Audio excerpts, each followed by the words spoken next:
story of traditional Welsh cheese began in small regional farmhouse dairies, but over the past century, most examples have disappeared. One survivor takes its name from this castle behind me.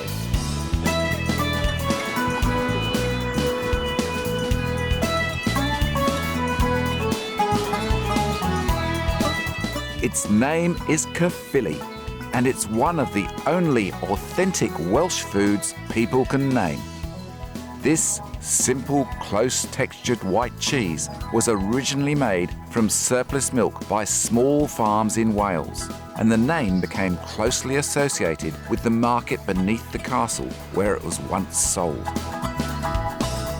But its international claim to fame really began during the Industrial Revolution, when Caerphilly cheese became popular with the miners of South Wales. They claimed its young, mild, crumbly texture was more easily digested than stronger, older cheese like cheddar. And the salty, refreshing finish helped replenish salt lost through sweat during hard manual labour in the dark confines of the mines. By the early 1900s, the small farms in the pretty green mining valleys began to find it far more profitable to sell milk to the miners than cheese, and the art of making Caerphilly was copied by cheesemakers in Somerset, England, and shipped to Wales on steamers across the estuary from Bridgewater Dock. Over the past 3 decades, there's been a resurgence of interest in genuine Welsh cheese, and it all began with the revival of Caerphilly at this farm in Carmarthenshire. What makes this so special is you've got an organic milk. Yes, I think that's important as a family, that we do try and produce the very best product available. Yeah. There's a slight acidy taste, isn't there? Yeah.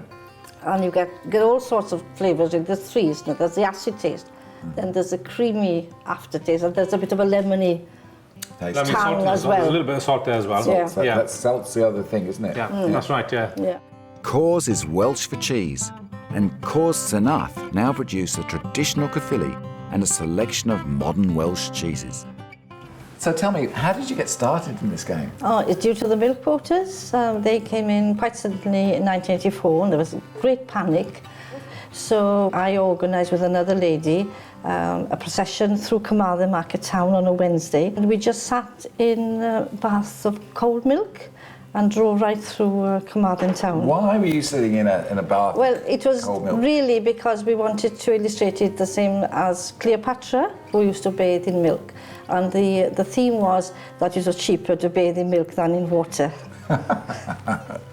So from that, you started making cheese? Yes. Which proves that most cheesemakers are completely crazy. Absolutely. Yeah. The first one to agree with you. The introduction of milk quotas appeared to offer Thelma only 2 choices. Either pay a levy on overproduction or tip the excess milk down the drain. But instead, she created a 3rd option. She began making cheese on the farm. He loves experimenting with cheeses, absolutely. And that's good, as long as he doesn't forget the great tradition that his mum set up. I won't allow him. Good friends have told me that the finest Caerphilly in Wales was made by the Trethowan family. So I toddled off to Bristol. Caerphilly used to be made on a really small scale on Welsh farms. You'd be eaten at any age, you'd go into the storeroom and whatever was there you'd eat, But then cheddar makers in the West Country were looking for a cheese that they could make had a quick turnover, because cheddar's matured for a long time and it ties up a lot of cash, And they muscled in on the act. Well, yeah, I mean, they can make it a lot cheaper because they've got bigger vats and bigger economies of scales, because English farms are bigger. How come you set up down here? We wanted to be our own biggest customer. It's well situated, Bristol, for the rest of the country. And there's quite a history of exporting Caerphilly cheese into, England and the West Country anyway. Through Bristol. Yeah. We're getting a really good reaction from the public. After talking with its creator at the farm shop in Bristol, I was keen to meet Kim and Morgan Trethowan at the small family farm. After a long drive, I finally arrived at the farm and was ushered inside the dairy maturation rooms to learn how the cheeses were ripened. You can see the mould is gradually forming on these, and they all get turned every day, and we rub them so that we get an even coverage of mould. We turn them so they don't get stuck to the boards. Every day? Every day, yeah. So a long job. Yeah, it's about 2,000 of them, you know, at the peak. So.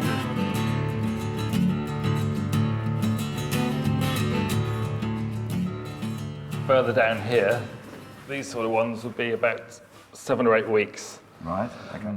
Which is kind of the age that we like to sell them. So the moulds developed on them nicely, and because of the moulds, you get a lovely breakdown just underneath the rind, which is what we really enjoy about the cheese, and is kind of unique for Gorwydd. So just a little bit darker than the rest of the pate here, and that is just all the action, all the mould on the outside is slowly breaking down all the proteins within the cheese, so you get like a brie-like softness just underneath the rind. Because we use the unpasteurised milk, it's nice to mature the milk on so you can allow the flavour from that milk to develop. The secret of Trethowyn and Caerphilly begins with good quality raw cow's milk straight from the farm. As the temperature is gently raised to just above 30 degrees, starters and traditional animal rennet are added to set the curds. These are then carefully cut into cubes whilst the temperature is again raised. One of the reasons this cheese is so different from its cousins is the gentle but laborious hand stirring of the curds, which takes place over several hours. So all it is you're sliding the paddle all the way down to the bottom of the vat, so it's quite deep. Whoa! Yeah, and then you're sliding it right across the bottom. So you're just lifting the curd off the bottom now. So gentle. Yeah, you're very, very gentle at this stage because it's still very, very soft. Down to the bottom. Oh, it's lovely and warm. It is gorgeous, isn't it? Ooh. Yeah, right down to the bottom. And then have the paddle like that along the bottom. Oh, you've got like your whole arms going through. Yeah. It's like It feels really thick curd. Yeah. Wow, It's it's really and nice. It is lovely, see, I told you. I don't know why you like this now. Eventually, the vat is drained and the curds are carefully hand-pressed before being cut and stacked. This process is then repeated again and again over the next few hours. Salt is then sprinkled liberally over the curds before they're placed into cloth-lined hoops.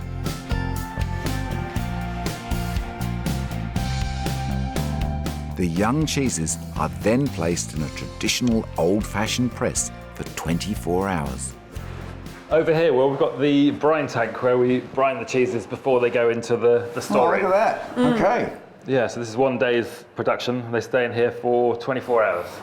Yeah, toughen up and then dry it off and then straight into the storeroom. So. Lovely. What sort of salt do you use? Organic sea salt. Yeah, local, of course. Yes. Yes. Trethowyn Caerphilly makes a superb table cheese, and it's also great for toasting as Welsh rarebit. After speaking with Morgan's mother Wendy, I was intrigued to hear about an old recipe for Glamorgan sausages and asked her to show me how they were made. Originally made with Glamorgan cheese, which apparently has died out, although Caerphilly is in the county of Glamorgan, and so Caerphilly cheese then... So that could be the same cheese? Yes. And when was this first mentioned? Well, we know at least that there was a book written by George Burrow called Wild Wales, published in 1862. And it was mentioned there that he had a delicious breakfast of Glamorgan sausages. Glamorgan sausages made with cheese. Vegetarians' delight, I suspect. Vegetarians' So delight. what have you got here? So we've got breadcrumbs, the Caerphilly cheese, leeks, herbs, parsley and sage, and then just a small amount of mustard and egg to bind. Okay, so what do we do? So, Take me through it. right, just put breadcrumbs in and a little bit of cheese. And it is very simple. So this is A very- Caerphilly cheese. yeah. Leeks, of course. You'd have to have leeks in Leeks. Wales. Yeah. And some herbs.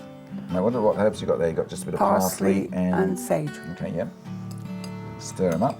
Go stir, and then a beaten egg, just to bind it all together. So that just pulls it all together, and sort of, I guess that's what forms a sausage. Yep. Simple as that. Simple as that. And then you form them into What about some little mustard? mustard. Thank you. I'm sure that's there for a reason. All right, so you've got it to that stage. Then what do you do? So then you form it into little patties, sausages like that. Sausages, okay. And then really you need to leave it. Coat them in breadcrumbs again and leave them in the cool So place. if you take this and just roll in those breadcrumbs, yes, then that would be that would be as it. they And then are. you'd put it onto there. And that's it. Cool. And then just put it onto here. And then you just cool them down. Okay. So leave them for how long? 20 minutes. 20 minutes. That's simple, really. After a quick fry in shallow oil, the sausages are golden brown and ready for tasting. Oh, look at these. They smell good. Yes, hopefully they will be. That's delicious. The leeks, a little bit of mustard, and then the cheese just lifts it. Yes, it Doesn't does. it? It does. Absolutely lovely. And the cheese melts so well. Tastes great. After tasting Trethowan's Caerphilly, I now understand what all the fuss is about. And I was not surprised to learn that His Royal Highness the Prince of Wales had been a great supporter of this wonderful benchmark.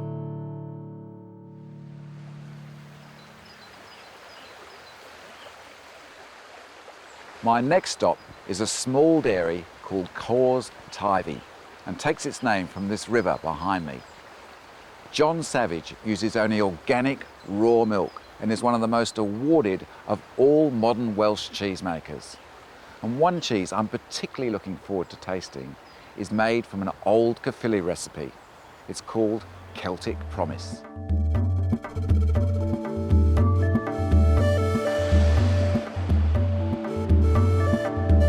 Tivy was established in 1982 by a group of idealistic artisan cheesemakers from Holland. They moved to the quiet countryside of Wales with plans to establish an alternative lifestyle. Part of their dream was to create raw milk cheeses using traditional Dutch cheese-making techniques. Often in other places we've been and they've sort of pulled the curd out and dropped it into the hoops. This is actually sort of almost like a bit like pressing scones out of a piece of That's dough. correct. It will knit together much better than actually, scooping up loose curd into into the mould. You would get a lot more air within the key, a bit like an arrow. Well, you don't want that, so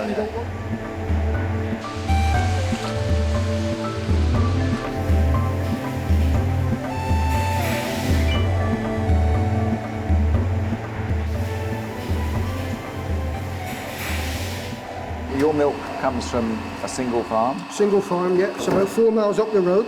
Yeah. Right, and the milk lorry arrives in the morning, empty, picks up the milk, and then it's dropped off here, and it goes straight in the vat. The maximum temperature, 37 degrees. 37 degrees, the body temperature of the cow. Right. Right, so all the vitamins, all the enzymes, all the good bacteria are all live in the cheese. And so if you start pasteurising, you kill all the bacteria, the good bacteria as well, the enzymes, the vitamins, the flavour. So a raw milk cheese has a much more intense flavour than a pasteurised cheese. Pasteurisation, I mean, what you're doing, the lactic sugar is slightly burnt, and in a hard cheese that's pasteurised, you will always taste that toffee flavour, like caramel. Right, this is the main storeroom. Okay. Right, and lovely smell. yeah, it's a lovely smell, yeah. These are what we call baby Tivy, right? Baby Tivy, yeah. Which is a 1 kilogram cheese. Yeah. But we go right up to the to 12 Monsters. kilograms. Monster. The big cheeses, they're about 10 to 12 kilograms. Right, yeah. So this is really Boerencast in Welsh. Yeah, it would be similar to what the Dutch call boerenkaas. Boerencast. Boerenkaas, which is basically means cheese made on the farmstead from raw milk. Always has to be raw milk. Yeah. unpasteurised. Yeah. Otherwise, you're not allowed to call it boerenkaas Okay. in Holland. Okay. Are they different flavours or? Yeah, I mean, that is a thing we brought with us from Holland because, as you know, in Holland, the Leiden kaas is the cumin seed. Now, we do a cumin seed here as well, but we adapted that, so we've got seaweed cheese. Oh, have you? Right? Now, when Pavarotti, when he was still alive, right, a number of years ago, he was at the Llangollen Music Festival in North Wales, and he actually tasted this in his hotel.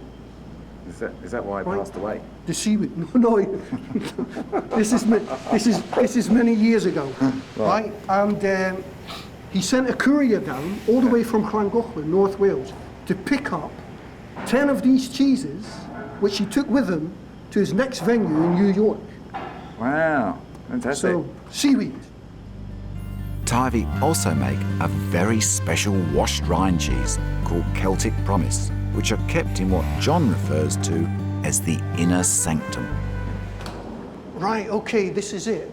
This is where we do It's quite a strong, pongy smell in here. ammonia, yeah. This is where we do Celtic Promise. That's it's the most famous cheese we make. It's one of only 2 cheeses in Britain that have won Supreme Championship twice. It's actually based on a Caerphilly type recipe. Caerphilly type recipe. Right. Yeah. And a bee linens cheese, and we add some cider to wash it as well. A little bit of cider. A little bit of cider added. Welsh cider, I hope. Yes, absolutely, Welsh cider, yes. Okay, this would really represent one of the new Welsh cheeses. Oh, absolutely, yeah. I mean, obviously, 50 years ago, 100 years ago, you know, this cheese wasn't available. You know, this is a recipe invented by James Aldridge and myself. John then asked if I would help to get the cheeses ready for the press. And put it in there. Same way up? Same way up. Get it in there. Yeah, that's the way. Brilliant. And the follower on top. Okay, and then over here? Right, okay, yeah. Put it on top. Just there? That's it. Okay, all right. That'd be great. What a fantastic old press. This is a press that you first started making cheese with, or? Yes, we took this over from Mrs. Vermeer, a cheesemaker in Holland, who actually produced the first organic raw milk gouda in Holland. We actually bought this press off her before we moved to Wales from Holland. John suggested that I try one of his most popular cheeses at a simple homemade lunch. Smells good. Yeah, I'll try it out. See how stringy it is, look. Yeah. Well, that's pretty Welsh. Not often you get cheese with seaweed in. And of course, bread's organic. Oh yeah, absolutely, yeah. Of course, whiskey's your other great love. Well, yeah. And you were the first person, I believe, to do an organic whiskey, is that right? First organic whiskey in the world, especially commissioned to celebrate the new millennium. Yeah, have a look at that. I'll get you a glass. There you are. Just rinse this glass. This is a proper whiskey nosing glass. That's why it's tapered. Oh yeah, I've seen those. Yeah. Okay. You don't need much. 46%. Don't need much. Right. Ordinary whiskey's 40. This is 46%. So try that. Take that from the front. Swish it around your taste buds. Magic. You know what it needs? A little bit of cheese and you're there. Absolutely. That's great. Thanks very much. Okay, you're welcome. John Savage is clearly obsessed with cheese, and it's no surprise he's won so many awards and accolades. Perhaps in the future, his newfound passion for whiskey will win just as many. My next stop is the oldest certified organic dairy in Wales, situated near the popular coastline of Cardigan Bay. Patrick Holden was one of the original founders of Havard Farm, and he explained to me its humble beginnings.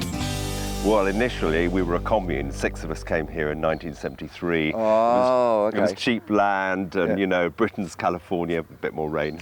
Yeah. And the commune didn't last long, but the farming project did. I'd had a yearning to make cheese for years, but we didn't have a cheesemaker. A chance meeting with the Specialist Cheesemakers Association led to son Sam and daughter-in-law Rachel returning from their city careers to take up cheesemaking on the farm. That's great. Really lovely. Who made this one? Rachel? Sam? Both of us, Rachel was still a key cheesemaker at this point. So yeah, this Rachel was the brains behind this. I just did mainly the sort of stirring. And, so now Honey's come along. Who does the cheese making? Well, I haven't made cheese for about 8 months now, so I've been. We'll wait and see. In about 4 months' time, I'll either be in big trouble or winning all the awards. We'll see. We're trying to make a brilliant cheddar. Our aim is to make one of the best cheddars in the world, and it's a high benchmark. But if we haven't got that sort of attitude at the outset, then beautiful smell on that. So you're getting a lot of flavour from the Ayrshire milk. So really rich, creamy, nutty flavours, not the sort of burning flavours that you would get typically from. And a good firm texture, which is what we're aiming for. That's delicious. Really good. When we started on this whole venture, we approached a number of other cheesemakers who were just so helpful. They all sort of said, yeah, we'll teach you and come and learn from us and have our recipe. So you would think that, they might think competition, but it was totally the opposite. They just thought, brilliant, more cheesemakers, that's great. And if it was easy, then everybody would be doing it. It's really good cheese. Thank you. Really, really lovely, savoury. It's got all the right texture. It's got that lovely earthy tang finish to it. It's fantastic. Thanks. Does Honey like the cheese? she wanted some then. She's not had any yet, but she'll like it. Yeah. She wants it. This is like the first cheese ceremony. Yeah. Or maybe she'll just have a little taste now. Come on. This is it. Oh, there's one for the record. So let's see who gets a smile. You like it? Lovely. You like it? You're looking at your dad. She does like it. That's great. Thank you very much, and good luck. Thank you very much. There was just one thing on this visit to Wales that I still wanted to find, and it had nothing to do with cheese.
Well, that was absolutely wonderful. Now I understand why Welsh male choirs are world-renowned. Fantastic. Cheese slices in the wheels.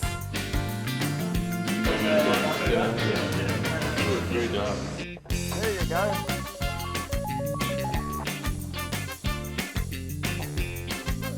Whoa! Are you moving? Let's have a look. Not bad. Look at that. Wow! Look at that. So we can meet it. Together, I want a picture of it. Oh, together, no way.